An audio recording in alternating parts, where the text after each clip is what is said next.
سنیں ہمارے پیارے نبی صلی اللہ علیہ وآلہ وسلم کے سحری کا واقعہ بہت خوبصورت ہے. پلیز اس کو ایک دفعہ ضرور سن کے جانا, آپ کو بہت اچھا لگے گا. ایک دفعہ کسی نے آپ صلی اللہ علیہ وآلہ وسلم کو سحری کے ٹائم بکرے کی سیری بجوائی. آپ کو بکرے کی سیری بہت زیادہ پسند تھی. جب آپ اس کو کھا رہے تھے تو سحری کا ٹائم ختم ہو گیا. حضرت بلال اندر آئے, کہا یا رسول اللہ سحری کا ٹائم ختم ہو چکا ہے اور میں اذان دینے جا رہا ہوں, اور آپ اب سحری کھانا ختم کر دیں. یہ کہہ کر حضرت بلال اذان دینے کے لیے چلے گئے.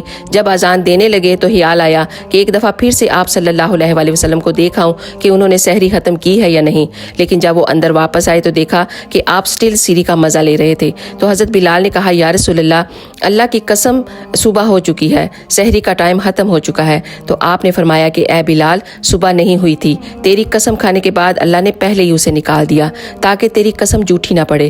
حضرت علی نے فرمایا اگر حضرت بلال قسم نہ کھاتے تو جب تک ہمارے نبی کھاتے رہتے تب تک اللہ صبح کو نہ نکالتے. سبحان اللہ, قربان جائیں اپنے پیارے نبی کی شان پر. اگر آپ کو یہ ویڈیو اچھی لگے تو پلیز ایک دفعہ شیئر کر کے ضرور جائیے گا. جزاک اللہ خیر.